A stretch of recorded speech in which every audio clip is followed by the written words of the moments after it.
intervenir está Pablo Ortega del Cerro, un colega conocido ya también por todos, y en su ausencia, Máximo va a comentar las líneas generales de su intervención, que lleva por título Entre elección individual y obligación familiar, oficiales de la Armada siglo XVIII, que como sabéis es su tema de trabajo más habitual. Así que, Máximo, cuando quieras. Muchas gracias. Disculpa su asistencia por problemas de COVID y me he permitido, el martes me mandó un resumen que yo he resumido más para, por si acaso a alguien le interesa algunas de las líneas de su investigación para beneficio colectivo. La familia la entiende como una célula básica de sociabilidad y entonces el orden social estaría marcado por una lógica familiar vertical y por una serie de intereses y estrategias comunes que condicionaban las acciones, los comportamientos. Ante esta imagen hegemónica en la historiografía, nuevas líneas de investigación replantean, matizan, cuestionan este principio familista, hablando del surgimiento del individualismo, un concepto complejo y peligroso, pero uno de los debates más importantes de los últimos tiempos y que aún tiene mucho que indagar. Se pregunta, ¿individuo o familia? Un error plantear esta dicotomía simple cuando a finales del antiguo régimen se asistió a un doble proceso. Un creciente peso del sujeto como actor que toma decisiones junto a una transformación de las formas familiares que habían predominado en torno al linaje y la concepción vertical y jerárquica de la parentela. Una disyuntiva especialmente palpable en aquellas edades que, pasada la adolescencia, aún no llegaban a la madurez, en las que el peso familiar era todavía muy fuerte, especialmente antes de la emancipación económica total y mientras emergía una voluntad individual bien definida. Su propuesta trata de abordar este problema a través del examen de los oficiales subalternos de la Armada en las graduaciones inferiores de la jerarquía naval, guardiamarinas, alférez de fragata, alférez de navío, durante el siglo XVIII. Tenían entre 16 y 25 años y gozaban de un sueldo bastante reducido, entre 4.800 y 3.000 reales anuales, pero todavía mantenían un fuerte vínculo con sus ascendientes. ¿Cuáles fueron sus experiencias, sus circunstancias, sus respuestas? Se basa en la documentación notarial que dejaron, porque es bastante abundante, pues al estar frecuentemente embarcados era común que protocolizaran poderes y testamentos a edades muy tempranas. Hablando yo ayer, ya Lilo no está, pero también Lorenzo Pinar reflexionaba que también los universitarios podían seguir esa conducta y nos puede servir de pista o de fuente para acercarnos a aquella realidad. Además de numerosas peticiones y solicitudes conservadas en el Archivo General de Simancas o en el Archivo General de la Marina, que es lo que él más utiliza. En su carrera profesional, ¿hasta qué punto la familia fue razón suficiente para promocionar y ascender en la jerarquía naval? Una cuestión a la que también se hacía eco José Mari Mizcoz ayer. El argumento familiar fue difuminándose, dice él, lentamente en favor de un discurso meritocrático. Muchas peticiones de ascenso pedían esta gracia en compensación de los méritos de sus padres y ascendientes, aceptadas casi sin debate en la Secretaría de Marina. Eso primero. Sin embargo, a partir de 1760, los criterios técnicos y militares prevalecieron sobre cualquier recompensa a la familia. Por lo tanto, ni el linaje ni la venalidad fueron razón suficiente, instándose a que haga méritos en la Marina. Sería ya el mérito personal más que el de su familia de origen. Este declinar de la justificación familiar, obligación del cuidado de la parentela, responsabilidades de la casa o la jefatura del hogar, en favor de unos criterios más personales, incluyendo problemas de salud y otras circunstancias. También se puede apreciar en las peticiones de retiro que llevan a cabo estos oficiales subalternos. Insertos en unas redes familiares muy fuertes, las relaciones de parentesco se transformaron, concluye.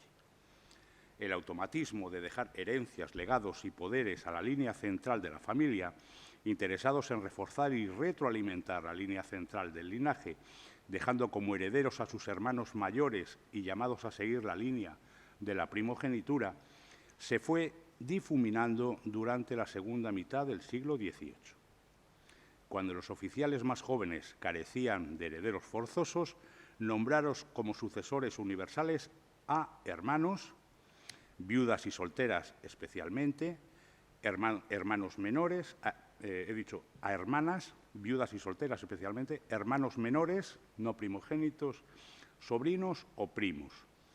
El cuidado de los más vulnerables dejó de ser una responsabilidad única del jefe de la casa, trazándose líneas de solidaridad horizontales entre la misma generación. Esta misma tendencia se observa cuando se casaron a edades tempranas, anteponiendo sus relaciones conyugales a las verticales, adquiriendo mayor peso y protagonismo las esposas. Por lo tanto, tiende a haber un avance de esas elecciones individuales sobre el peso vertical de las jefaturas familiares. Bueno, y eso es lo que me ha parecido entender de su trabajo, que, insisto, creo que nos puede ayudar a comprender mejor esa realidad. Muchas gracias, Pablo. Muchas gracias. Así cubrimos también, siquiera provisionalmente, hasta la publicación del texto, pues la contribución de Pablo Ortega, que, como siempre, resulta sumamente interesante. Entonces, ahora, para seguir el... Dime. Ah, sí, perdón.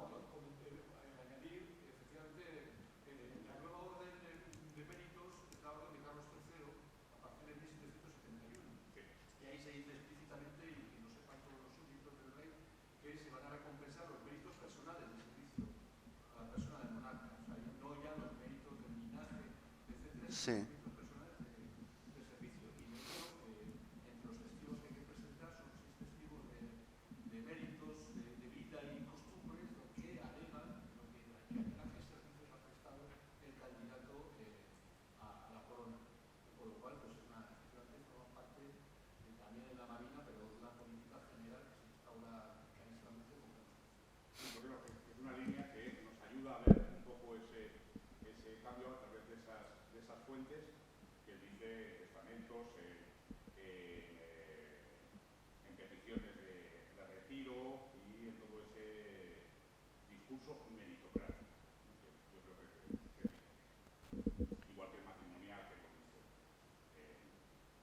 Sí, es una corriente que no arranca en el 18, arranca mucho antes. Pero que ahora yo creo que sí, que legalmente, además, se instaura.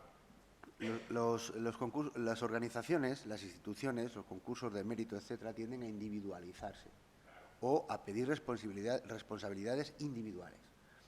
Por ejemplo, os puedo remitir ahora a 2 o 3, pero el más claro son los tribunales de justicia, donde un testigo habla por sí, donde el encausado esté encausado solo. No sé si me sé explicar. Es decir, la responsabilidad individual, so pena de la avalancha de cambios culturales, intelectuales, etcétera, que apoyan el surgimiento de un individualismo económico, político, etcétera. El germen es un germen familiar, el germen es un germen anterior. Y yo apuesto porque no es tanto un debate ni un conflicto, sino una falta de apreciación del problema en su conjunto. Me da a mí la sensación. En eso no comparto en absoluto las palabras de Pablo Ortega con las que inicia su comunicación. Pero bueno, supongo que todo es un conflicto y un problema hasta que acabamos de estudiarlo. Y el individualismo y el surgimiento del individualismo en España, frente a otras corrientes intelectuales históricas de otros países, es un tema que ya llevamos años estudiándolo, pero se empieza a clarificar ahora. Y hay que hacer una apuesta por unas hipótesis o por otras, restrictivas o más abiertas. De acuerdo. Bueno, pues continuamos con la última sesión ya correspondiente a este 6 de mayo del seminario, y me gustaría que Milagros, por favor, Milagros León Vega, colega de la Universidad de Málaga, también conocida por todos nosotros, de la que quiero destacar su enorme contribución a varios temas que han sido sus líneas de trabajo principales, entre las que se cuentan la asistencia institucional, las instituciones de antiguo régimen, los expósitos, las epidemias. Su tesis doctoral precisamente trataba sobre ese tema.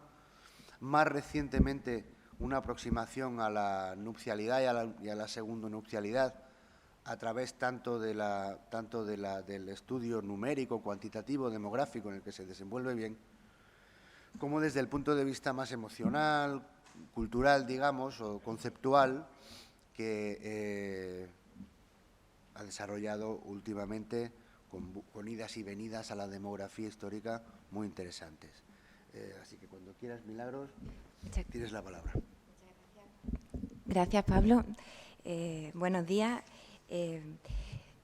Para mí es un placer formar parte de este seminario, pero tengo que decir con honestidad que me he iniciado en la temática que voy a presentarle del disenso hace relativamente poco, y además no lo he hecho con ese enfoque metodológico y conceptual que exige este seminario, teniendo como centro, como motivo de reflexión a los jóvenes.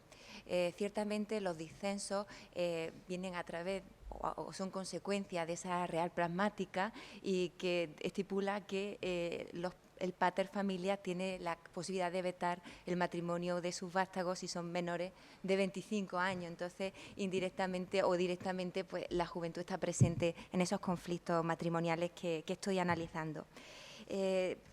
Voy a redundar un poquito también en lo que ha dicho la compañera Mónica Giraldi. Voy a ser un poquito redundante, pero bueno, espero poder completar con mi aportación lo que ella ya ha dicho.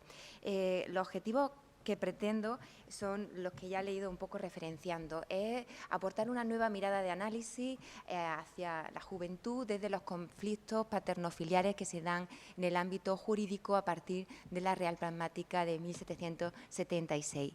En segundo lugar, queremos detectar precisamente en ese conflicto la emergencia del individuo, de la individualidad, de esas voluntades de esas personas jóvenes que protestan y que luchan para casarse con la persona de su libre elección. Y en tercer lugar, quiero constatar, porque ya lo ha hecho Mónica y venimos aquí a decir, el paradójico grado de implicación de la justicia civil a la hora de preservar los derechos de esas voluntades individuales de los jóvenes que pretendían matrimoniar con esa persona de su libre elección, porque en mi caso, como en el de Mónica, también son mayoritariamente los casos en los que la justicia falla a favor de los pretendientes y no del pater familias. Hacer una investigación exige, lógicamente, una aproximación al concepto que se está analizando. Yo no pretendo hacerlo, no voy a ser exhaustiva. Seguramente la mesa de ayer, que por desgracia no pude asistir, se sentarían las bases teóricas y conceptuales de lo que es juventud, de lo que son los jóvenes, pero sí que quiero traerlo de nuevo aquí a la mesa para ver que no está perfilado, ¿no?, el concepto de joven, de juventud. Si vamos al diccionario de autoridades de 1734, encontramos lo siguiente: ¿qué es ser joven? ¿Qué es joven? La definición que nos da el diccionario de autoridades es simplemente esta: el que está en la edad de la juventud. Y si vamos a la definición de juventud, ahí nos perfila un poco más. Es el tiempo de la edad joven, el que comienza desde los 14 y llega hasta los 21 años. Esto es lo que nos dice el diccionario de autoridades, que luego está matizado por tratados de la época, y el más interesante, o el que os traigo como ejemplo, es el de este jesuita lingüista Lorenzo Herbaz y Panduro, en su obra Historia de la vida del hombre, en el que determina o matiza el periodo de juventud, porque la juventud está precedida de un periodo que se llama pubertad. Y es cierto que como el diccionario de autoridades, la pubertad se iniciaría en el caso de los varones a los 14, en el caso de las mujeres a los 12, pero este jesuita recomienda que, aunque físicamente estos jóvenes pueden acceder al matrimonio, incluso físicamente pueden procrear, no lo recomienda hasta la edad de los 21 años, cuando, según él, entran en la juventud y tienen calidad no solo física, sino moral, para desarrollarse dentro del ámbito del matrimonio, porque además alude que aunque a los 14 y 12 años pueden tener hijos, esos matrimonios ni siquiera son fecundos, porque no están adiestrados en las tareas del matrimonio. Por lo tanto, casarse antes tampoco asegura un incremento demográfico. Otro término conceptual que se ha traído a la mesa constantemente es el tema del individualismo, que en mi caso, pues yo siempre matizo que es un individualismo primitivo al que yo hago referencia, un individualismo afectivo, el que surge dentro del contexto familiar, que no choca con los intereses de una comunidad amplia, o no necesariamente, sino con los límites de la familia, pero que sin duda es el antecedente de ese individualismo público que viene con el triunfo sociopolítico de la mentalidad burguesa no comunitarista, y que es detestable en Francia e Inglaterra en los siglos XVII y XVIII, y que en España habrá que esperar hasta bien entrado el siglo XIX, como digo, para detectar ese individualismo público. No quiero ser exhaustiva pasado del punto conceptual al punto de la bibliografía. Sí que hay que decir que en las últimas décadas este espacio de la conflictividad matrimonial es cada vez más transitado por la historia de la familia. Y no solo desde la historia, sino también desde la antropología, desde la sociología, desde el derecho. En el caso de la historia, se aproxima al matrimonio ahora como una realidad, un fenómeno social complejo y cambiante, no solo por la necesidad de contrastar realidades en distintos tiempos cronológicos y en distintos territorios, sino también por la derivación que tiene el matrimonio en lo institucional y en lo social dentro de unas comunidades que generan vínculos y también conflictos. Por hacer simplemente un repaso, y personalmente a mí me ha servido muchísimo esta obra colectiva coordinada por Francisco José Alfaro Pérez, Familias rotas, conflictos familiares en la España del antiguo régimen. Está dedicada a la familia en la Corona de Aragón, pero hay estudios interesantísimos, no solo de disenso, sino también de falta de palabra de matrimonio bueno, todo tipo de rupturas que se dan dentro de la esfera matrimonial. Otra obra fundamental, y este muy interesante porque se centra en la perspectiva de la mujer, es la de Margarita Torremocha y Alberto Corada, titulada La mujer en la balanza de la justicia, Castilla y Portugal, siglos XVII y XVIII, en la que hace una visión integral de todas las instancias judiciales, incluida la inquisitorial, y rescata esas voces de mujeres ante esos tribunales de justicia. Es sumamente interesante porque además tiene la perspectiva integral de la península ibérica, por eso lo destaco como fundamental. Y luego monográficos de revistas dedicados a las crisis familiares, como esta de Estudia Histórica del año 2016, en el que encontramos un artículo de Pablo Blanco Carrasco dedicado profeso a los disensos en la España rural, y otro dedicado a los divorcios o a la importancia de la falta a la palabra del matrimonio. Rescatar los conflictos partenofiliares es complicado, porque normalmente estos se dirimen en la esfera privada y no trascienden la documentación. Por lo tanto, cuando encontramos pleitos judicializados, pues es sumamente interesante, y la mayoría lo encontramos dentro del ámbito del matrimonio. Cuando hablamos de disensos o pleitos matrimoniales, lo primero que se nos ocurre es sondear en fuentes eclesiásticas, como debe de ser.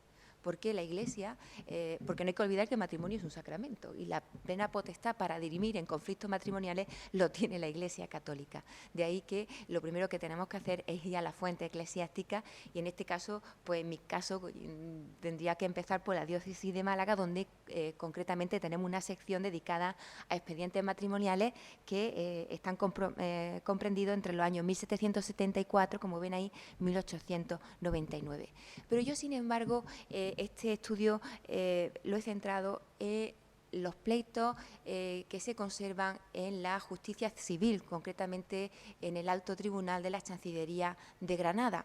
¿Y por qué? Porque en principio la justicia civil tenía poco o nada que decir en materia de matrimonio. De ahí esa Real Pragmática de 1776, ¿no? Mucho se ha dicho aquí de por qué esa Real Pragmática, cuando el Estado de la monarquía española del siglo XVIII lo que pretende es controlar o acceder al control de lo que es la cédula de la sociedad de ese momento, que es la familia, y que hasta ahora había estado totalmente acaparada por la Iglesia Católica. Es cierto que los pleitos de disenso que encontramos en la Chancillería de Granada son muy escasos, tan solo 13 pleitos matrimoniales. De disenso encontramos curiosamente 3 de divorcio y 9 de incumplimiento de promesa de matrimonio. Indudablemente el mayor porcentaje son los pleitos de disenso, y este protagonismo lo tiene precisamente por esa Real Pragmática de 1776, que es la que le da el protagonismo a la justicia civil para dirimir en estas causas, en esa defensa que tiene de la patria potestad y de un ordenamiento social jerárquico no igualitario. La Real Pragmática de 1776 del consentimiento paterno le daba al pater familia el derecho de vetar el matrimonio de sus hijas y su hijo si creía que éste atentaba contra los intereses o la honorabilidad de la familia, y los intereses normalmente desde el punto de vista socioeconómico. Justo en un momento, en el de la Ilustración española, en el que parece que se empiezan a resquebrajar los antiguos modelos sociales, encontramos esta Real Pragmática, que nos hace pensar en dos cosas. En principio, entre la conflictividad que surgió entre la Iglesia y el Estado. Una Iglesia que tenía el monopolio para dirimir en conflictos matrimoniales y que ahora el Estado irrumpe con esta Real Pragmática. Se da la posibilidad de que los contrayentes apelen a otro tribunal, ya no solo al tribunal eclesiástico, sino al tribunal civil, para conseguir licencia matrimonial. Y por otra parte vemos en esta Real Pragmática un paso atrás en ese individualismo, ¿no? En esa emergencia del individuo, ¿no? Porque constataba esa sociedad patriarcal, esa autoridad del pater familia sobre sus hijos. Y sin embargo, como se viene diciendo, los casos hasta ahora analizados, curiosamente constatan lo contrario, y es que las apelaciones, concretamente al Alto Tribunal de Justicia granadino, en su inmensa mayoría, fallan a favor de los contrayentes. Y no solo eso, porque en mi caso la Real Chancillería de Granada condenan a las costas del juicio a los padres. Y en este caso creo que es muy significativo pararse. Son solo 13 casos, pero creo yo que es algo más que anecdótico. Aquí no se ve muy bien, pero les presento la asignatura, la cronología y la descripción que aparece en el catálogo de esos 13 pleitos de disenso encontrados en la Real Chancillería de Granada. Y cuando hago un análisis general, veo que hay paridad en el sentido de que de esos 13 pleitos, 9 son de padre, del pater familia, y 3 de viudas, que ejercen también como pater familia. Y hay que decir que no hay distinción. Cuando la mujer viuda ejerce como el pater familia, actúa exactamente igual que lo hace el pater familias. También hay paridad en cuanto a novios y novias que pleitean, porque son 8 varones los que pleitean con el pater familias para conseguir casarse con la persona de su libre elección, y en el caso son 5 mujeres las que pleitean. Y estos elementos que son coincidentes dentro de los pleitos de disenso. La desacreditación del pretendiente por parte del cabeza de familia. Esto aparece siempre, ¿no? Cuando se tiene que pronunciar el pater familia, porque lo primero es un silencio, y cuando se tiene que pronunciar, lo que alega es, pues lógicamente, intenta menoscabar la honorabilidad del pretendiente, diciendo pues que es de un linaje inferior, no tiene la altura moral, la edad, la condición social y la riqueza para casarse con su hijo o su hija. Esa desacreditación del pretendiente es una constante dentro de estos pleitos de disenso. Otra cosa que encontramos, otra constante dentro de los pleitos de disenso, es la argumentación de los dobles esponsales, porque el pater familia suele argumentar que su hijo y su hija ya está comprometido con otra persona, lógicamente con el que cuenta con el visto bueno del pater familia. Y otra cosa muy interesante también es el depósito de las mujeres. Esto solo ocurre con la mujer, con la novia, y no ocurre con el novio. Esto hace pensar en la que las mujeres son más influenciables y en este caso más vulnerables a las presiones familiares. Los depósitos de las mujeres podían solicitarlo la propia mujer, el pater familia o incluso la justicia. ¿En qué consistía el depósito de las mujeres? Pues para que la familia o el entorno familiar del novio no presionara a la novia. Esta normalmente era sustraída de esos entornos familiares y se depositaba en una institución o familia honorable, normalmente en casa de una viuda o en un convento, para que pudiera pronunciarse libremente, sin presiones. Y esto es, como digo, otro elemento a tener en cuenta dentro de los pleitos de disenso.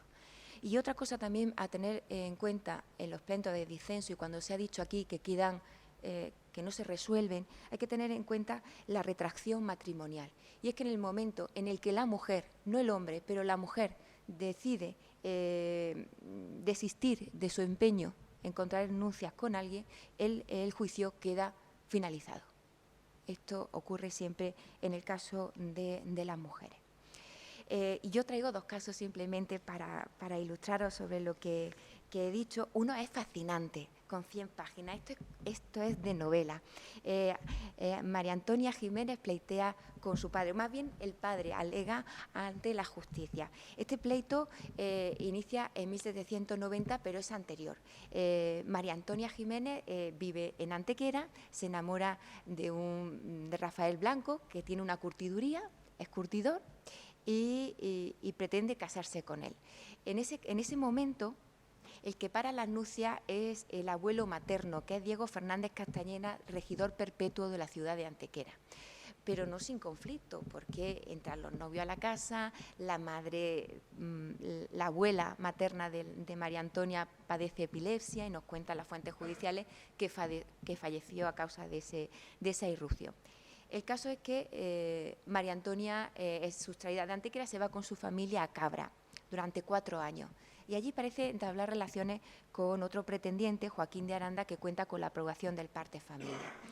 No se casan y a los 4 años vuelve a Antequera y ella parece que ese sentimiento con Rafael Blanco sigue vivo y va a la justicia de primera instancia de la ciudad de Antequera y pide y solicita que su padre le dé el consentimiento para casarse con Rafael Blanco. El padre se niega y hay silencio absoluto. Ante el silencio del padre, porque lo único que alega el padre es que él no es vecino de Antequera, es vecino de Cabra y por lo tanto no tiene por qué pronunciarse ante las instancias judiciales antequeranas. Ese silencio a la justicia de Antequera no le va muy bien y decide dar licencia a María Antonia a casarse con quien ella quisiera. Y no solo contento con eso, María Antonia también pide a la justicia de Cabra que le dé licencia, porque prevé que el padre, como se ha escudado en eso, y la justicia de Cabra también le da esa licencia matrimonial a María Antonia. Y es en ese momento, cuando han fallado a favor de la novia dos primeras instancias judiciales, es cuando el padre recurre a la Chancillería de Granada para apelar. Y ahí es cuando se pronuncia. Ahí es cuando ya el padre rompe el silencio y alega varias cosas.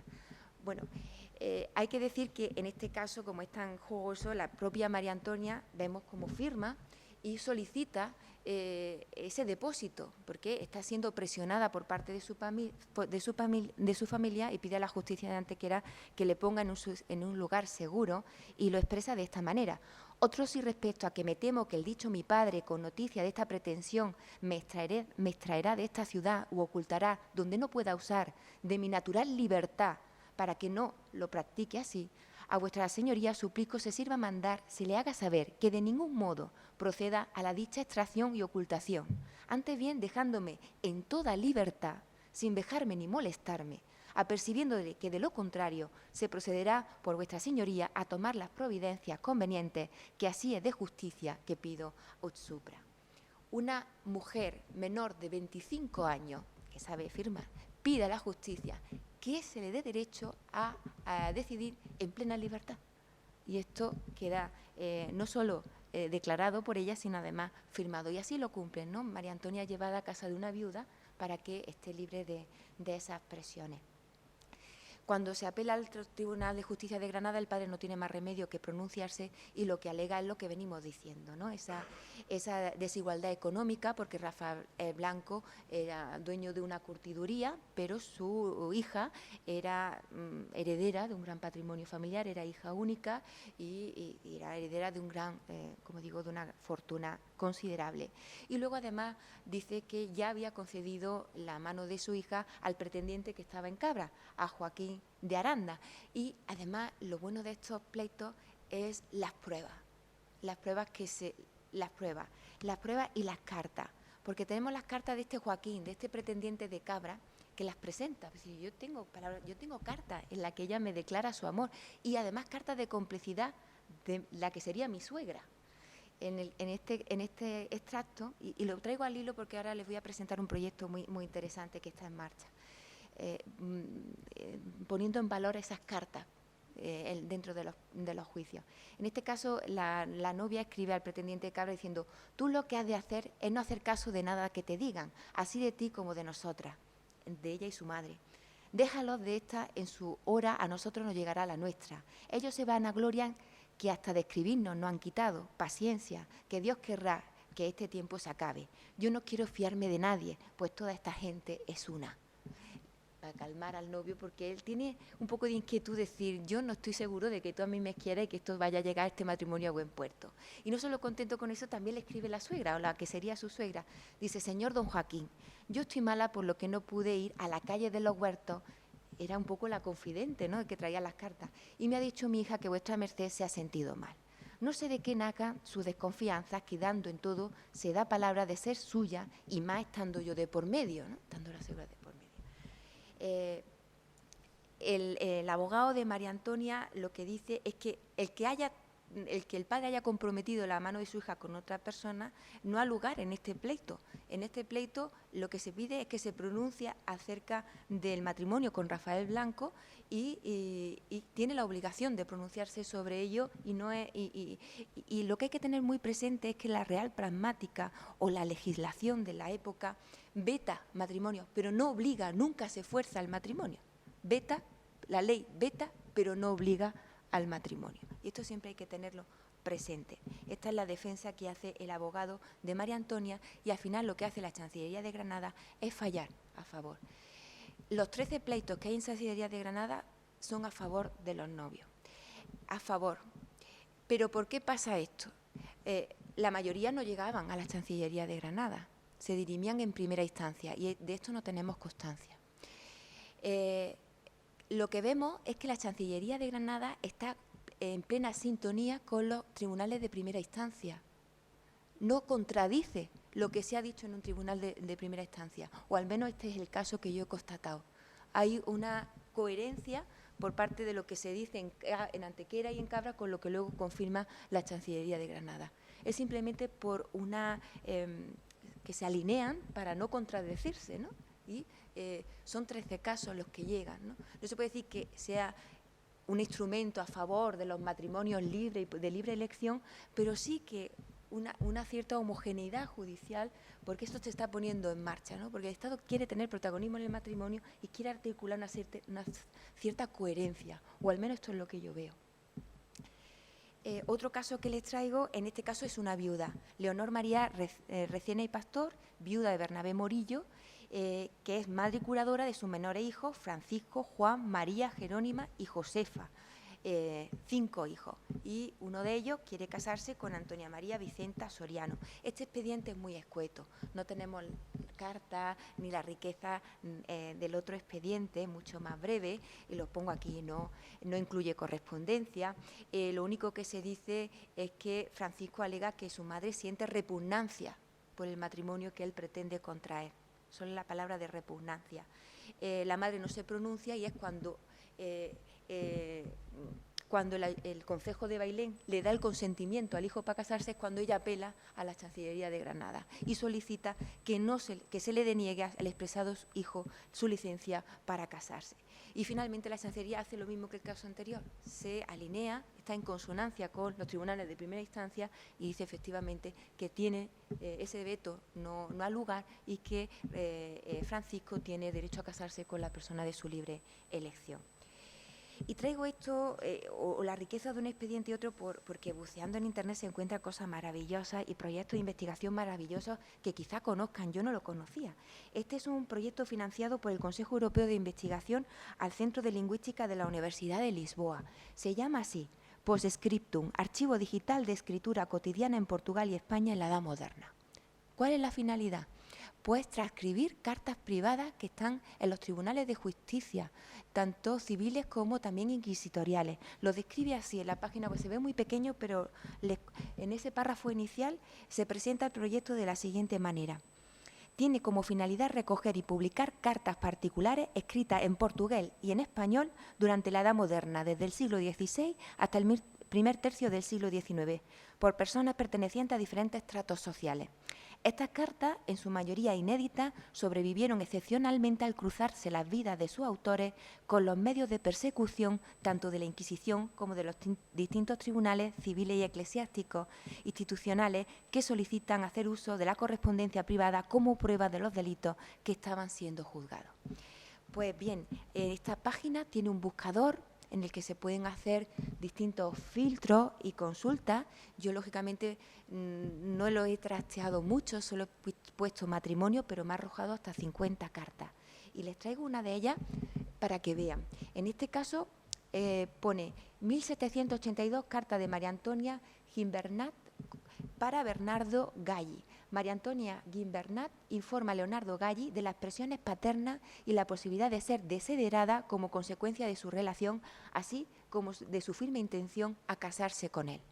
Y lo describe el contexto, porque nos transcribe la carta, pero la contextualiza dentro del expediente judicial. Y dice: María Antonia Gimbernat, hija de don Antonio Gimbernat, cirujano honorario de Cámara y alcalde examinador perpetuo de Protomedicato, dio palabra de matrimonio a Leonardo Galli, cirujano de las Reales Guardias Españolas. El padre de la muchacha se opuso a la realización de la unión y aquella cedió finalmente a las presiones familiares y regresó al hogar paterno. En este momento, Leonardo Galli exigió el cumplimiento de la palabra dada y para existente entre ambos, presentó 11 cartas escritas entre el 3 de abril y el 6 de junio de 1782. En las mismas quedaban claras las intenciones de la pareja y la determinación de María Antonia para casarse con Leonardo Galli. En el transcurso del proceso, María Antonia trató de negar las cartas y, no pudiendo obviar su autoría, declaró que las había escrito engañada y seducida. Pero fijaros lo increíble de este proyecto de los filólogos, que además nos pone el soporte de la carta, un folio de papel doblado en cuarto escrito por todas las caras, ¿no? Es interesantísimo. Nos pone desde Madrid a Barcelona el destinatario y luego la transcripción de esas cartas. Es interesantísimo, un proyecto hecho por compañeros y compañeras desde el ámbito de la filología, pero que nos da una herramienta también útil, ¿no? Porque, como digo, son tribunales peninsulares tanto de España como de Portugal. Por eso esa riqueza de los expedientes judiciales. Y termino ya con lo mismo, con lo que había empezado. He puesto el acento en eso, en los conflictos paterno-filiales que se dan en el ámbito del disenso, porque en la disconformidad y en la protesta de estos jóvenes ante el matrimonio vemos pruebas o elementos para reflexionar sobre esa homogeneidad de las conductas que tradicionalmente ha sido aceptada para la sociedad española del antiguo régimen, ¿no? Y que puede ser cuestionada. Podemos considerar los casos que les traigo como anecdóticos. Es anecdótico también la crítica que hace Goya, porque es minoritaria, con esa mordacidad hacia los matrimonios impuestos y manipulación de los afectos, aunque no abundan voces como la de Goya, es por ello anecdótico. Yo creo que hay una vía aquí de análisis de estos pleitos judiciales, precisamente para desvelar en el conflicto al individuo de esa individualidad primitiva de la defensa de los anhelos más personales. Y esta era mi pequeña aportación dentro de este seminario. Muchísimas gracias por la atención.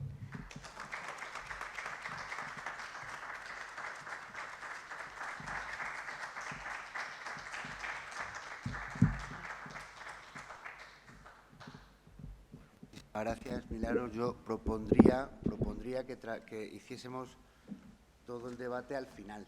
Muy bien. ¿De acuerdo? Y así unimos todas las preguntas y tenemos a los intervinientes a nuestra disposición. Muchas gracias, Milagro, de nuevo. Jerónimo Miguel Rueda Dicenta, que es uno de nuestros colegas más jóvenes,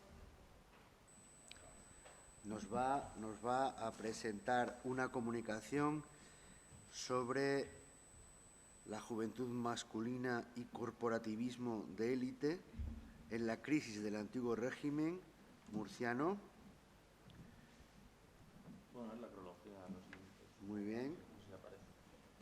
Apenas, a mí no me aparece. Pero bueno, Es el tema está en relación cronológica con la crisis,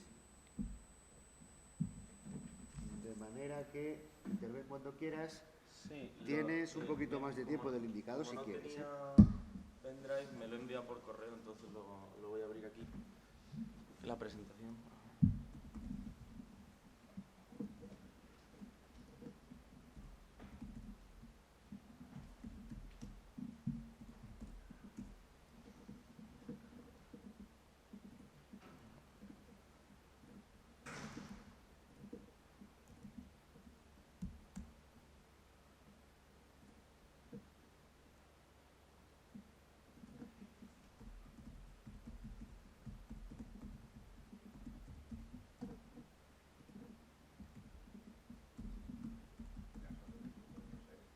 Sí.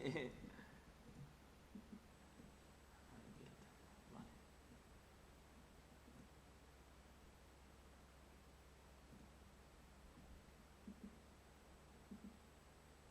Lo guardo en el escritorio, ¿no? Y luego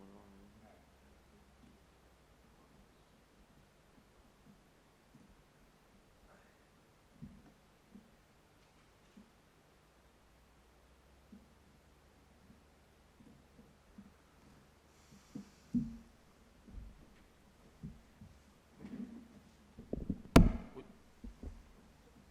Vale, empiezo. Son 20 minutos, ¿no? Tómate el tiempo que quieras, pero No, voy a cronometrármelo.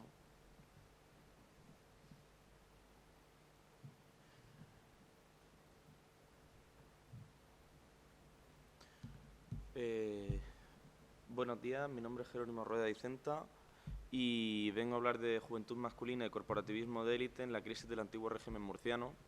Esta investigación forma parte de mi proyecto de tesis doctoral que dirigen Juan Hernández Franco y Francisco Precioso Izquierdo en la Universidad de Murcia. Y, bueno, consiste lo primero en una investigación de los cuerpos sociales de élite, principalmente una cofradía nobiliaria existente en la ciudad de Murcia, pero, aunque no he podido realizar estudio prosopográfico de otros cuerpos por el estilo, sí que tengo constancia y la idea es que los individuos a los cuales he tenido acceso, de los cuales he tomado nota, la idea es rastrearlos en ulteriores investigaciones, cómo trasvasan de los cuerpos del antiguo régimen a los nuevos. Bien, entonces, para empezar, cabría hacer unas definiciones preliminares de lo que entiendo cuando me refiero al corporativismo de élite. Cuando hablamos del corporativismo de élite estamos hablando de los cuerpos sociales privilegiados del antiguo régimen, es decir, ese conjunto de asociaciones que en una ciudad, en este caso una capital de un reino, una capital de provincia, digamos, constituían un espacio de sociabilidad privilegiado y en este caso además, como veremos, las cofradías nobiliarias tenían un papel muy destacado conjuntamente a las instituciones políticas de muchos ayuntamientos. ¿Y quiénes componían la élite social de una capital de provincias? Pues estamos hablando de una élite social que, para empezar, en este caso son laicos, no son eclesiásticos, pero tampoco es una élite necesariamente política, es decir, va a haber gente en esta élite social, en estos cuerpos, que van a estar ejerciendo oficios políticos en el ayuntamiento y otras que no, pero desde luego nos estamos refiriendo a las principales familias hidalgas, esas oligarquías urbanas que se han formado, forman parte en realidad de un entramado un poco más amplio que es la élite urbana, y aquí tenemos nobleza que no está participando del concejo, aunque sea su núcleo duro. Entonces, esto es lo que entendemos por corporativismo de élite en el antiguo régimen. ¿Y qué entendemos por juventud masculina dentro de estas élites? Bien, aquí nos agarramos, nos ceñimos a a la definición que dio Philip Ariès en su momento, que entendía la juventud en el antiguo régimen, sino como una transición paulatina, sin una cesura, una etapa bisagra tan clara como van a generar posteriormente las sociedades contemporáneas, los regímenes liberales, sobre todo porque en el antiguo régimen los jóvenes estaban acostumbrados a aprender socializando directamente con las personas adultas. A excepción de unas instituciones educativas muy concretas, como podían ser el Colegio Imperial en su momento, los jesuitas de Madrid, o lo que más tarde sería el Seminario de Nobles, la mayor parte de las élites provinciales, en ese sentido, no se separaban del conjunto del aprendizaje de estratos sociales más bajos, y es que, lejos de tener una institución aparte para su aprendizaje, aprendían socializando directamente con esos adultos de los que iban a formar parte, en esos mismos cuerpos sin una preparación previa. Y, por supuesto, cuando hablo de juventud masculina, o sea, cuando hablo de cuerpos de élite, estoy hablando de juventud masculina.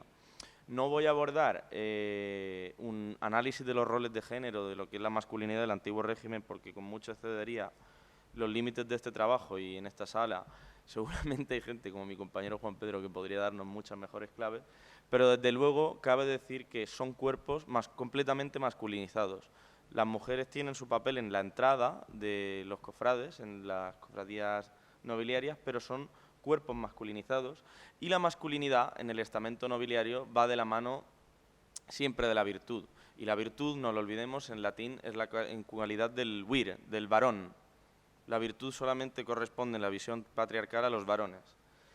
A esto se viene a sumar que el siglo XVIII, como, digamos, transición o bisagra al régimen liberal, empieza a emerger el concepto de ciudadano varón, será hasta el entrado del siglo XX, como nuevo sujeto de virtud y un conjunto de virtudes nuevas que van más allá de lo que es la virtud entendida en el antiguo régimen.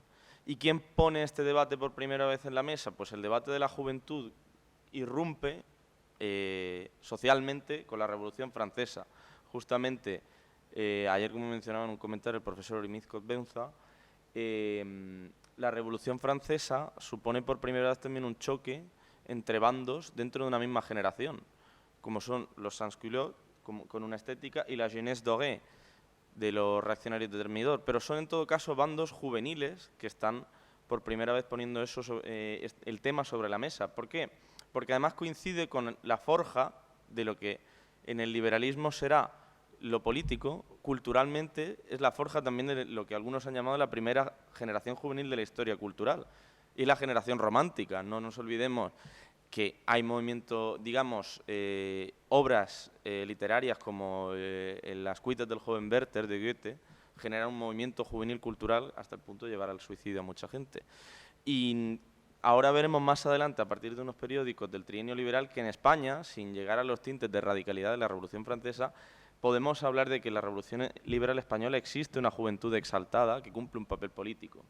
Entonces, ¿cuál es el objeto de la investigación y cuáles son las preguntas que me han llevado a abordar este tema? Bien, lo esencial sería conocer esa transición de los jóvenes, de las élites locales, de una capital de provincia, al nuevo régimen. ¿Cómo transitaron esos jóvenes de las viejas élites nobiliarias al nuevo régimen liberal? Y a su vez, en una segunda fase, que de momento no he podido abordar, más adelante la pregunta sería cómo se insertaron también los jóvenes de las clases en ascenso en esas nuevas élites liberales, que van a generar consensos entre las bajas noblezas urbanas transformadas en élites de notables, que se unen a elementos, digamos, de una protoburguesía, aunque en el caso de una ciudad de provincia, una agrovilla como Murcia, efectivamente ese término puede ponerse en cuestión.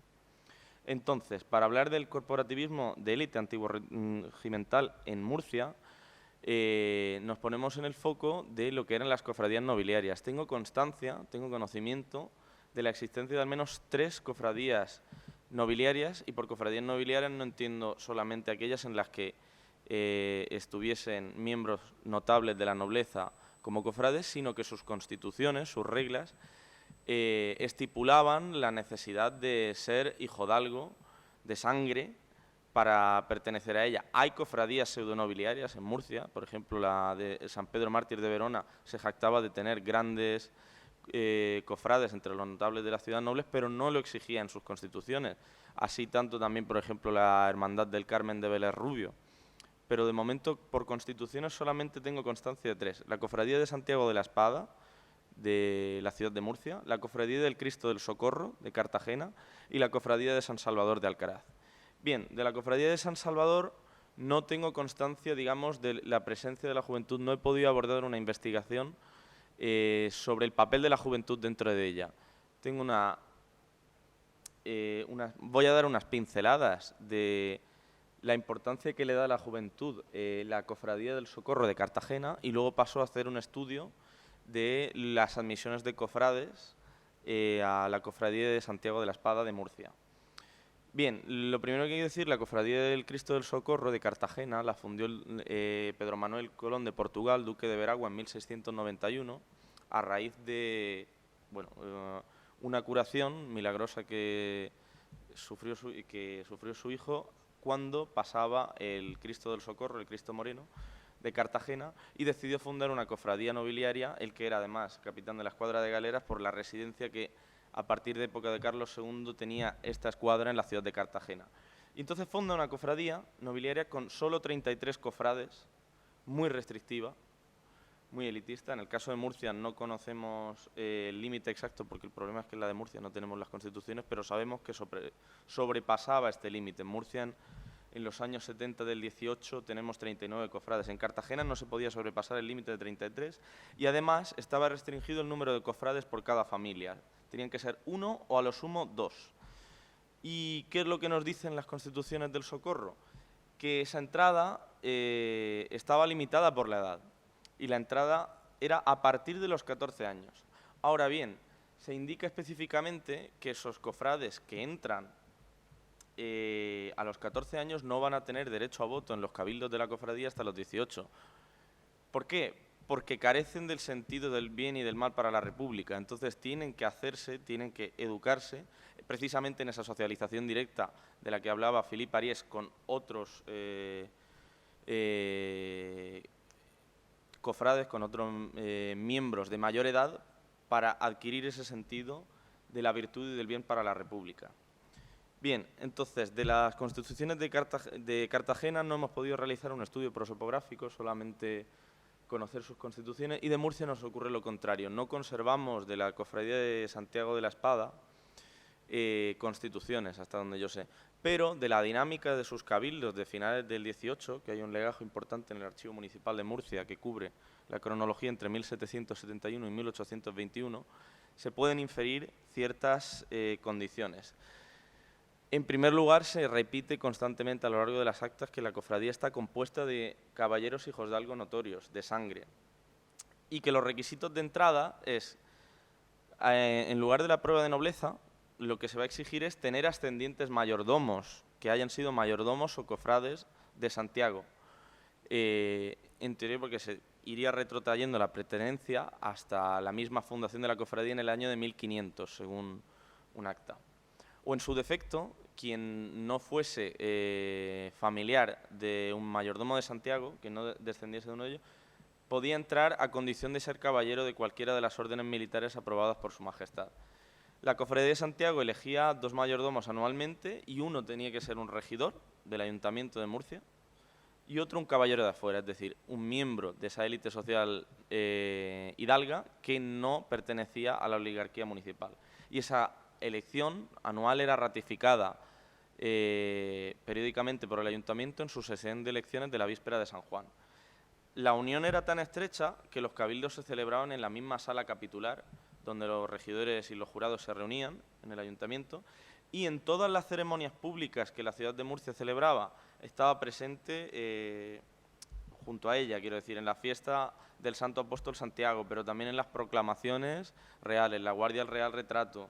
En las obras de caridad lo hacía conjuntamente, mano a mano con el Ayuntamiento. Y requerían de sus cofrades un conjunto de virtudes que se plasmaban, por supuesto, en el culto y obsequio al apóstol Santiago, la defensa del misterio de la Santísima Inmaculada Concepción, como buenos españoles que son, y además tenían una función de servicio al rey y a la patria local, como atestigua el hecho de que el ayuntamiento le va a llamar, por ejemplo, en las ocasiones de epidemia, cuando se vayan a formar juntas provinciales y municipales de sanidad con ocasión de epidemias venidas de las Andalucías, se va a pedir una guardia equiparable con es decir, cuando se circunvale la ciudad para que no entre ningún sujeto sospechoso del contagio, solo hay 4 cuerpos con suficiente lustre o importancia en la ciudad para guardar las puertas, las únicas 4 puertas que quedan expeditas, y esos son el ayuntamiento, bueno, 2 cabildos en realidad, el cabildo de regidores, el cabildo de jurados, el cabildo eclesiástico y la cofradía de Santiago se le va a reservar una puerta. Entonces esto me llevó en su momento a preguntarme si la oligarquía municipal estaría utilizando esta cofradía como una institución un poco más amplia que ella, en la medida que muchos de sus cofrades no eran regidores, para relacionarse con otros cuerpos de la esfera local o de otras esferas de la monarquía superiores, porque hay cofrades que tienen poder en otros ámbitos.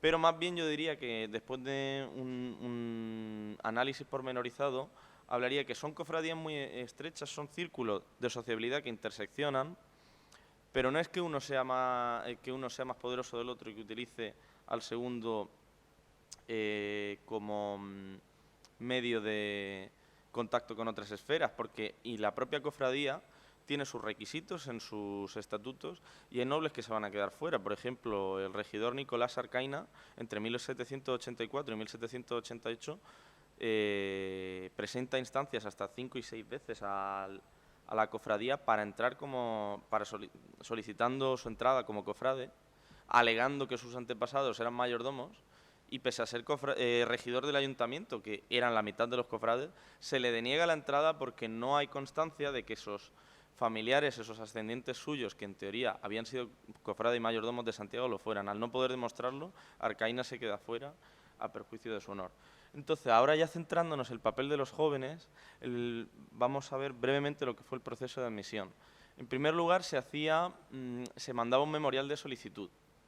Ese memorial de solicitud se leía en cabildo y los parientes del pretendiente salían de la sala para que se realizase una votación. Se votaba con habas negras y blancas. En todo caso, la votación es un puro ceremonial, porque en el caso de Arcaina nunca llega a votarse su entrada, directamente se certifica que él no puede entrar por no cumplir los requisitos de ascendientes cofrades y no se vota. Pero todas las votaciones que yo he podido estudiar salen positivas, y entonces, acto seguido, que es admitido el joven pretendiente, entran de nuevo los parientes a la sala. En algún caso, muy excepcionalmente, el candidato está en la antesala, pero de hecho solo hay un caso, es muy excepcional, y entra también en la sala al terminar. Pero lo normal es que en muchos casos o sean menores de edad y ni siquiera puedan realmente participar de las reuniones de la cofradía, o estén fuera de la ciudad de Murcia. Y entonces se producen los agradecimientos protocolarios, etcétera, etcétera, y el joven cofrade, en caso de que tenga la edad para poder hacerlo, porque ahora veremos que algunos ni siquiera, debe realizar un juramento ante los mayordomos presentes de la cofradía o ante alguien que haya sido mayordomo previamente. Si es familiar, se le dará prioridad. Y en muchas ocasiones, como son cofrades que no residen en la ciudad de Murcia, van a hacerlo con algún cofrade que reside en su misma ciudad. Y por último, debe pagar una serie de propinas. Bien, este es el análisis cuantitativo de las admisiones anuales en la Cofradía de Santiago en el periodo estudiado entre 1771 y 1821. La línea azul muestra el número de cofrades que se admite al año, y la línea roja está marcando un proceso de reorganización de la cofradía que coincide con los juicios que se generan a partir del informe del expediente general de cofradías incoado por el conde de Aranda en 1770. Bien, a partir de 1774 en rojo y hasta 1789, la cofradía va a retomar una serie de cargos que no existían, que estaban abandonados desde hacía décadas, como por ejemplo el de procurador general o el de archivero, para defender su posición ante la corte. ¿Cuál es la cuestión? Que lejos de hacer mella en la cofradía, el expediente sirve a la cofradía para reforzar su identidad y su papel en el ámbito local. Tanto es así que el mayor número de admisiones, si nos fijamos, 10 en 1778, 6 en 1784, se producen en esos años de investigación de su pasado para defenderse ante el expediente. Y digamos que esta ola de admisiones pervive hasta comienzos del siglo XIX, pero en 1807 se produce la última petición de entrada y ya no hay más. A partir de ahí, hasta 1821, el que se nos acaba el legajo con los cabildos. ¿Y qué es lo curioso de estas peticiones? Las pretensiones normalmente van por camadas, no son todas, pero muchos de ellos, digamos que son peticiones realizadas por padres, tíos, viudas, para que entren sus hijos. Puede ser paterna, presencial o mediante un memorial. A partir de los años 80 se va a pedir que siempre preceda memorial, o en algunos casos va a ser la viuda en su papel de cabeza de familia la que lo haga en nombre del padre. Y entran hasta 3 hermanos simultáneamente. A diferencia de en Cartagena, en Murcia no existe ese límite de cofrades por cada familia, y la mayor parte de las veces es simultánea. En otras ocasiones los hermanos entran de forma espaciada, y en caso de que, aunque no hay límite de miembros por familia, siempre se prioriza a los primogénitos.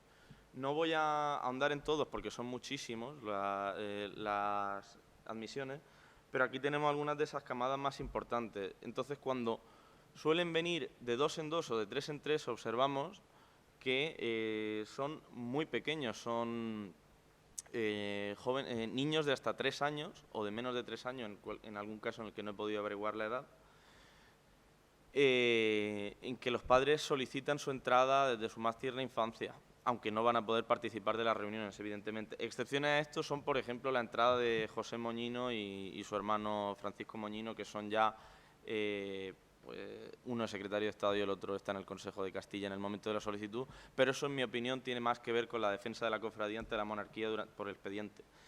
Luego hay casos, como se ve, de individuos que sí solicitan a edades más tardías, como el Marqués de Pinares, Bernardo Riquelme y Salafranca o José Antonio López de Oliver, pero suelen ser solicitudes hechas por ellos mismos, no por el padre ni por la madre viuda, y individualmente. Normalmente los jóvenes van a entrar en camadas, como se puede ver en el caso de Antonio Fontes Abad, que entra con 1 año, y suponemos que sus hermanos deben rondar, no conozco las edades de sus hermanos, pero no deben estar distanciados de muchos años. En este caso, el orden en el que está puesto supongo que no es de primogenitura, sino en el orden que lo presentaron. Bien, entonces, ¿qué podemos colegir de todo este conjunto de admisiones? Que se es joven cofrade, sobre todo en relación con tus ascendientes, porque las relaciones familiares en la admisión hace que un joven se presente en función de, como es el propio del estamento nobiliario, del linaje, tener ascendientes cofrades, que sea tu padre, tu madre, viuda, tu tío, un hermano o incluso un cliente, un amigo del padre, el que hace la solicitud por ti, o en algunos casos cuando se está residiendo fuera. Cuando se es mayor o se reside en Murcia, sí se puede en muchos casos presentar el memorial propio. Después se realiza el preceptivo agradecimiento, como hemos dicho, y el juramento ante mayordomo. También se prioriza, en muchos casos, que si es un joven cofrade que tiene ascendientes vivos aún en la cofradía, juren ante un familiar, como el caso de los Fontes Abad van a jurar ante su abuelo. Y, bueno, en un caso de un cuerpo nobiliario como este, ya por reseñar una cuestión más allá de las admisiones, una anécdota que puede ser interesante, es como la generación o el hecho de la pertenencia al cuerpo puede generar una serie de disensos, como por ejemplo en el año 1800, cuando hay una epidemia que estalla en la provincia de Sevilla y se pide, como hemos dicho, que se circunvale la ciudad y una de las puertas expeditas se deja a la Cofradía de Santiago para que la guarde. El Marqués del Campillo, un hombre de avanzada edad, alega que tiene una serie de achaques y que no va a poder asistir, y entonces envía a un individuo más joven. ¿Qué es lo que ocurre? Que este individuo es joven pero no es cofrade. Es noble, porque además se pide a la cofradía que alterne con el cuerpo de la nobleza, por cuerpo se entiende el estamento conjunto de la ciudad, y en un primer momento esto suscita encuentros en la cofradía. Se abre un expediente al Marqués del Campillo que se resuelve finalmente en 1802 a su favor, pero hay una cierta tensión intergeneracional en el hecho de no poder participar de la guardia, pero finalmente prima el principio corporativo por encima de la cuestión de la edad. Y entonces, para cerrar, por último, yo no he podido realizar estudios de admisiones ni de prosopografía de otros cuerpos que se van a generar en la crisis del antiguo régimen, pero sabemos por la bibliografía y por algunas fuentes que hay una reformulación de ese corporativismo de élite en la crisis y en la salida del antiguo régimen. Y sería interesante ver si algunos de estos individuos trasvasan hacia otros cuerpos. Las cofradías nobiliarias en la mayor parte de España se van a disolver por esos años. En Santiago hemos dicho que entre 1807 y 1821 no hay más pretensiones de admisión. Y el último documento, la última acta de Cabildo, es de 1821 precisamente, que coincide con el trienio liberal, en el cual, por ejemplo, el papel sellado se sella con el sello del monarca constitucional de Fernando VII, 1821, y se generan lo que podríamos llamar el nuevo corporativismo liberal, que acoge también a élites, pero también a ciertas capas medias. Las sociedades patrióticas en el trienio liberal, en la región murciana, hacen su aparición en el mismo año 20, pero van a tener sobre todo peso en Cartagena. En Cartagena va a haber hasta 3. La Sociedad Patriótica de Cartagena, que se va a crear en 1820, el 22 de abril, la de jóvenes cartageneros, que nace un poquito más tarde. Alberto Gil Novales no tiene claro, que esto lo he seguido por la bibliografía, si desaparece o no en el mismo año, a raíz de unos incidentes, si es hija de esa misma sociedad patriótica en la que convivirían liberales más maduros. Y luego ya, conforme se va radicalizando el trienio, en 1821, va a haber una tercera sociedad patriótica de tintes más democráticos, de nombre los virtuosos descamisados o incluso los laboriosos descamisados, que tiene bastante presencia en el astillero de Cartagena, así que es bastante probable que fueran en parte trabajadores y militares del astillero quienes la integrasen. En Murcia solamente hay una sociedad patriótica que después, a partir de la reforma que se produce en 1821, se va a transformar en tertulia. Una tertulia que se llevaba a cabo en el Café del Arenal, la Plaza del Arenal, que actualmente es la Glorieta. Esta era la zona de los cafés, ya en el siglo XX, evidentemente no tengo fotos del trienio, en el cual pues, Frutos Baeza, un cronista de la ciudad de Murcia, en su bosquejo histórico de la ciudad y su concejo, nos habla de que era frecuente el paso de bandas de jóvenes que increpaban a militares que, aunque eran adeptos al régimen liberal, conforme se llevaba la radicalización, le llegaron a amenazar a algunos militares pidiéndoles que dijesen vivas a Riego por el temor a su escasa adhesión a la revolución. Y en ese sentido, por ejemplo, la Sociedad Patriótica de Jóvenes Cartageneros, que sí se dio en Cartagena sí hubo un movimiento juvenil, en Murcia no, hace una proclama a los jóvenes en las cuales les pide que defiendan a la nación. A vosotros invita esta naciente asamblea constitucional, a vosotros clama y pide que imitéis tan loable objeto, no temáis, un soberano congreso y un rey padre de los pueblos nos llaman a defender la patria de sus enemigos interiores. Ármese nuestra fogosa juventud. Entonces, en el plano de Cartagena no lo he podido investigar bien, pero sí tengo constancia de un caso, un solo ejemplo de trasvase intergeneracional de los viejos cuerpos a los nuevos cuerpos de élite. Y es el caso de la familia Molina y Vera, que además van a trasvasar no solo en el plano local de las cofradías a las sociedades patrióticas, sino que también van a ir de cuerpos políticos locales a cuerpos políticos nacionales. Alejo Molina y Vera, el cuarto vizconde de Huertas, y su hermano Francisco Molina y Vera, el regidor. Sus últimos años en la cofradía son de progresivo abandono. Son hijos del tercer vizconde de Huertas, ingresan el 7 de junio de 1784 en ese pico de solicitudes, pero en 1819, en una de las últimas actas, se indica que se ausentan. Francisco y Alejo no tienen interés en asistir a esos cabildos, que además son una vez al año, no son tan frecuentes, no les requieren un constante esfuerzo, pero ya no asisten. Y es que al año siguiente, a Alejo Molina y Vera, el cuarto vizconde de Huertas, que era militar, va a participar en la insurrección del trienio liberal y cuenta, digamos que es uno de los próceres del bando exaltado del trienio. Y en el último año que tenemos constancia de un cabildo de la cofradía, se elige a Francisco, a su hermano, como mayordomo de Santiago de la cofradía, pero en su ausencia. Lo hacen los cofrades que aún mantienen viva esa tradición de la cofradía, pero él ya ni asiste ni va a ejercer el cargo. Y por otro lado, más adelante, ese prócer del trienio liberal, que es Alejo, el cuarto vizconde de Huertas, será más adelante senador por Murcia y será primero elegido representativo y después será nombrado vitalicio hasta el final de su vida. Francisco, su hermano, tenemos constancia de que fue miembro de la Sociedad Patriótica de Murcia el 12 de junio de 1820, constata Alberto Gil Novales, y que fue preso en 1821 por los sucesos que tuvieron lugar en ese año. Pero es que la siguiente generación, Alejo Molina y Saurín, que será el quinto vizconde de Huertas, hijo de Alejo, nunca llega a ingresar en la cofradía de Santiago. Su padre no realiza el preceptivo memorial, es un cuerpo que ya no interesa a esa élite hidalga, incluso titulada, a realizar la petición, pero sabemos que con 24 años, en 25 de marzo de 1821, ya formaba parte de la Sociedad Patriótica de Murcia, la cual momentáneamente preside, pero en forma interina por la ausencia del jefe político. Más adelante será elegido senador vitalicio, al igual que su padre. Para concluir con lo dicho, cabe decir simplemente que es de sobra conocido que el corporativismo nobiliario era una, entre otras muchas estrategias, de reproducción social de las élites hidalgas de las capitales de provincia.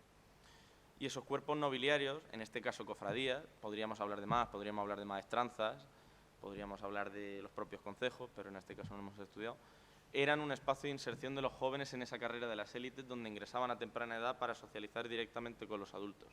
El reformismo borbónico, en su intento de suprimir cofradías, no dañó a las cofradías nobiliarias. De hecho, muchas obtuvieron refuerzo. En el caso de la de Santiago, se le dieron nuevos honores, la posibilidad de vestir nuevas túnicas, pero en el periodo de 1808 al 21, la primera revolución liberal sí que las va a dañar hasta el punto de que se va erosionando progresivamente y la confusión de estado final del trienio va a llegar a su completa disolución, no por prohibición a base de decretos, sino que ya en la década ominosa, cuando Fernando VII restaure todos sus privilegios, aún así la gente no va a volver a ingresar en ella, no hay interés en las élites a pesar de que vuelve a estar restaurada toda la legalidad del antiguo régimen. Y aunque el trasvase de algunos de estos jóvenes, de esos hijos, de las viejas generaciones, a ese nuevo corporativismo, que son las sociedades patrióticas, está atestiguado, es escasamente conocido, es decir, no conocemos todavía sus dimensiones. Con esto he concluido la presentación. Muchas gracias por su atención y nada, pues pasemos a las preguntas que le toca primero a Milagros. Muchas gracias por la intervención. Jerónimo, muchas gracias. Sí. Vamos a proceder ahora a mantener una discusión, una mesa de debate. Los intervinientes están aquí para contestar a las dudas que se hayan, o a las preguntas, las inquietudes, los comentarios. Y lo que haré yo desde la mesa será un poco de ordenar un poco, para que no para no perdernos, ¿de acuerdo? Levanta la mano Daniel primero. Pues Daniel.